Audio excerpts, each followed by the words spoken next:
মানে আমার তো মনে হয় হিরো কেন্দ্রিক সিরিয়াল হয় ভালো, কেন কি না এখন সিরিয়াল না করলে ঘরে ঘরে পৌঁছানো যাবে না, কোনোভাবেই পৌঁছানো যাবে না। মানে ইরাবতী চুপ কথা থেকে আজকে যোগমায়া অব্দি ধারাবাহিক এত কিছু দিয়েছে, টাকা দিয়েছে, ফেম দিয়েছে, লোকের ভালোবাসা দিয়েছে। ওই যতদিন সিরিয়াল চলবে ততদিন সিরিয়াল ছাড়বো বলে সারা জীবনে হয়তো সারা জীবন ছাড়বো না। এই মুহূর্তে আমি যোগমায়া সেজে আছি আর আমার সঙ্গে আছে আরতি।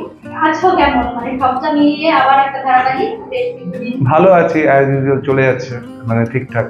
ভালো বলবো না, খারাপও বলবো না, চলে যাচ্ছে।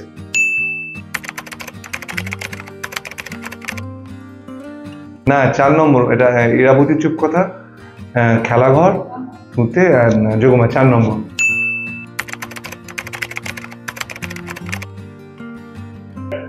না সিরিয়ালে মানে ভাগ্যক্রমে আমি অনেকগুলো চরিত্র অন্যরকম পেয়েছি। মানে খেলাঘরে ইরাবতী চুপ কথাতে যেরকম পেয়েছি, তারপরে খেলাঘর তো একদমই মানে স্নেহাশিস চক্রবর্তীর লেখা এবং প্রডিউস করা খেলাঘর। মানে ওই খেলাঘর তো শান্তু তো একদম অন্যরকম, জীবনে এই চরিত্র হয়তো পাবো না। আর তুতেটা খুবই নর্মাল, মানে এমন মানে চ্যালেঞ্জিং কিছু ছিল না, কিন্তু একটু অন্যরকম ছিল, শান্তশিষ্ট। আর এটা অন্যরকম বলবো না, অন্যরকম আমি বলতে চাইছি না, মানে যা যা করেছি তার থেকে একটু আলাদা, একটু আলাদা। মানে একটু রাশভারী ছেলে, কম কথা বলে।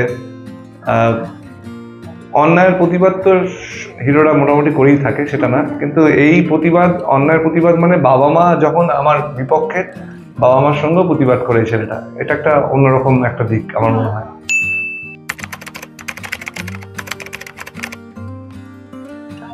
বেশিরভাগ ক্ষেত্রে তাই হয়, কিন্তু আমি যে সিরিয়ালগুলো করেছি সেগুলো না।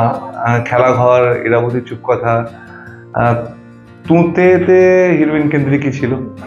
এই সিরিয়ালটা হিরো মানে যোগমায়ের নামে সিরিয়ালটা, কিন্তু পুরোপুরিভাবে হিরোইন কেন্দ্রিক না। আমি যতদূর আমাকে এতদিন কাজ করলাম, এতদিনে আমার ক্যারেক্টার যথেষ্টভাবে স্ট্রং দাদা দেখিয়েছে।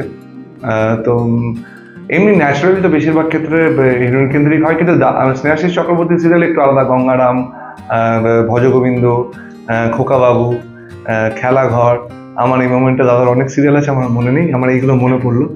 তো এরকম দাদার সিরিয়ালগুলো একটু মনে হয় হিরো কেন্দ্রিক হয়। মানে আমার তো মনে হয় হিরো কেন্দ্রিক সিরিয়াল হয় ভালো, কেন কি না লোকে বলে যে মেয়েরা সিরিয়াল দেখে, তো মেয়েরা মেয়েকে দেখবে না ছেলেকে বেশি দেখবে, মানে এটা আমার মনে হয়। তো আমার মনে হয় ছেলে কিন্তু দাদা ডিপেন্ডস, কিন্তু আমার মনে হয় ছেলে কেন্দ্রিক হলেও খারাপ না, বেশ ভালোই হবে।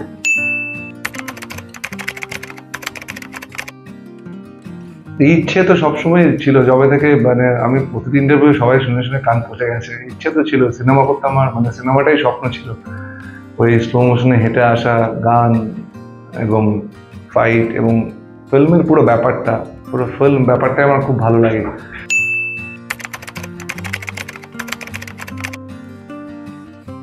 সেরকম সিনেমা পেলে স্যাক্রিফাইস বলছে, দেখো ধারাবাহিক তোমাকে এত কিছু দিয়েছে, এবারে মানে ইরাবতী চুপ কথা থেকে আজকে যোগমায়া অব্দি ধারাবাহিক এত কিছু দিয়েছে, টাকা দিয়েছে, ফেম দিয়েছে, লোকের ভালোবাসা দিয়েছে।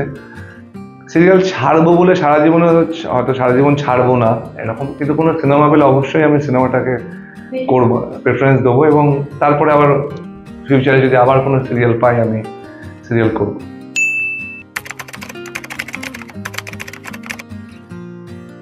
সাকসেসফুল করে না, মানে সিরিয়ালে ওই যতদিন সিরিয়াল চলবে ততদিন সিরিয়াল চলতে হবে। দেখো তোমাদের একের পর এক সিরিয়াল চলতে থাকে, ঠিক আছে, কিন্তু আমার কাছে সাকসেসফুল ব্যাপারটা মানে মানে মানে তোমাকে যদি আমি কোয়েশ্চেন করি, বলো না সিরিয়াল করে সাকসেসফুল মানে তুমি আমি যদি বলি আজকে দেব সাকসেসফুল, জিদ্দা সাকসেসফুল, বা অনির্বাণ দা, এদের কথা আমি যদি বলি, এরা সাকসেসফুল মনে হয়, এত ভালো ভালো সিনেমা করেছে এবং সিনেমাটা সারা জীবন থেকে যায়।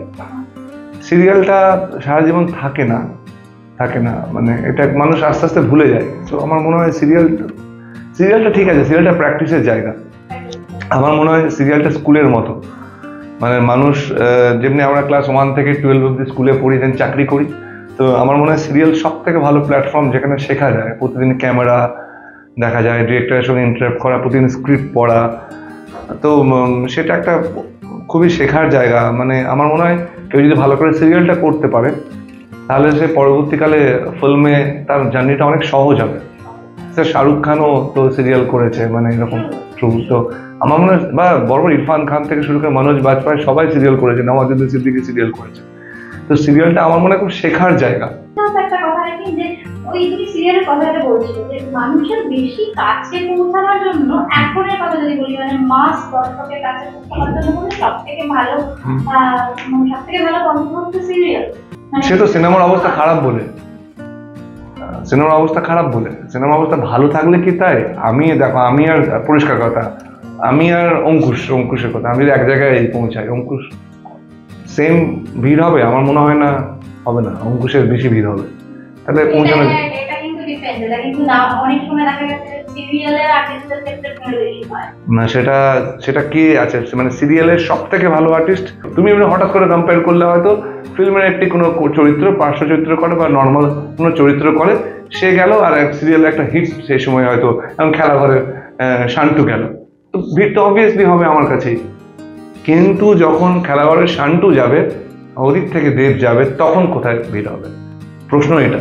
মানে ফিল্মের ক্রেজ তো, ফিল্মে একটা ক্রেজ তো থাকে। হ্যাঁ, সিরিয়ালে অবশ্যই এখন, কারণ আমাদের ফিল্ম ইন্ডাস্ট্রি অনেকটাই এখন হল নেই, সিনেমা হল নেই, এখন মাধ্যম তো একটাই, সিরিয়াল। অবশ্যই সিরিয়ালে আমি তো বলবো এখন সিরিয়াল না করলে ঘরে ঘরে পৌঁছানো যাবে না, কোনোভাবেই পৌঁছানো যাবে না। সিরিয়ালই এখন একমাত্র উপায়। একটুতে বলে একটু ধারাবাহিক করেছিল যেখানে দীপান্বিতা ওর একটা ইভেন্টে তুমি গেছিলে, সেটা নিয়েও অনেক রকম কন্ট্রোভার্সি কোথায় তোমার করেছে। এগুলোকে তুমি কিভাবে হ্যান্ডেল করো, মানে হাউ টু হ্যান্ডেল? আমি হ্যান্ডেলই করি না। পরবর্তীকালে তোমার সেই কোয়াক্টরের সঙ্গে যখন তোমার দেখা হয় তখন কি ইজিনেসটা কি থাকে? হ্যাঁ, থাকে, কোনো অসুবিধা নেই, এটা নিয়ে কোনো প্রবলেম নেই। কিন্তু আমি মানে ইরাবতী থেকে একদম তুতে অবধি সবাই টুকটাক তো ঠিক, ওটা নিয়ে কোনো, আমি ওটা নিয়ে কিছু মানে ওটা আমি ভাবি না, ম্যাটার করে না।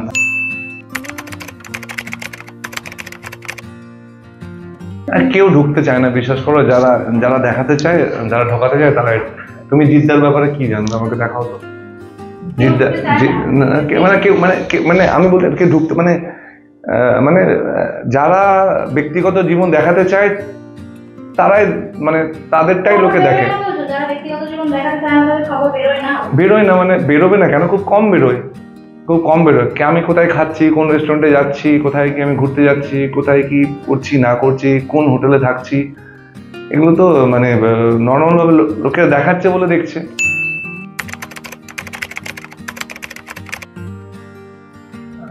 মানে নিজের মধ্যে প্রথমে না আমার মানে কোনোদিন শুটিং এ আসার সময় কোনোদিন একটু ঘুম কম হলে, কোনোদিন মন খারাপ থাকলে, আমি না, আমার মুখের মধ্যে সে ছাপটা খুব বেরিয়ে আসে। মানে আমি খুব, সবাই বলে, মানে আমি নিজেও বলছি, আমার লেয়ার খুব কম। মানে আমার খারাপ লাগলে আমার মুখটা দেখতে খারাপ লাগবে, আমি খুশি থাকলে সেই আমার হাসি বেরোবে।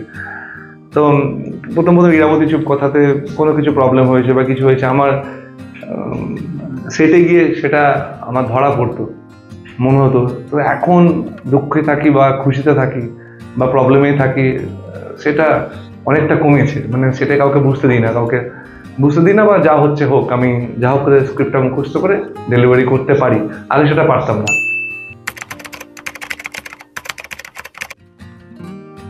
তুমি এন্টারটেনমেন্ট জোর করে করাতে পারো না, মানে এন্টারটেনমেন্ট নিজে থেকে হবে। তুমি যদি মানে আমার মনে আছে, আমি অনেক ইন্টারভিউ বলেছি, আলিফ লায়লা বাবা দেখতে যেত না, আমি কাঁদতাম। শক্তিমান, আলিফ লায়লা, চন্দ্রকান্তা, রামায়ণ হতো, এগুলো কেউ বলতো, মোগলি, এসব কেউ বলতো দেখার জন্য, এমনি লোকে দেখতো। আমি যতই বলি না কেন দেখতে থাকুন, এভাবে কেউ দেখবে না, ভালো লাগলে দেখবে প্রথমত। কিন্তু আমি প্রথম থেকে সিরিয়ালে আছি, তো এই সিরিয়ালে আমি নিজেই বলছি, গল্প মেকিং, ডায়লগস খুবই ভালো আমার। এবারে কোনো সময় কি হয়, কোনোটা একটু বেশি ক্লিক করে, কোনোটা কম ক্লিক করে, কিন্তু তার জন্য আমার কোনো আক্ষেপই নেই। এইটুকু বলতে পারি, যোগমায়া, যেটা লাস্ট প্রশ্ন, যোগমায়া আমার তো ভালো লাগছে সিরিয়ালটা করে। আপনারা একবার চালিয়ে দেখুন, একবার, দুবার, তিনবার চালিয়ে দেখুন, চারবার চালিয়ে দেখুন। যদি না ভালো লাগে তখন দেখবেন না, কিন্তু দেখলে আমার মনে হয় ভালো লাগবে।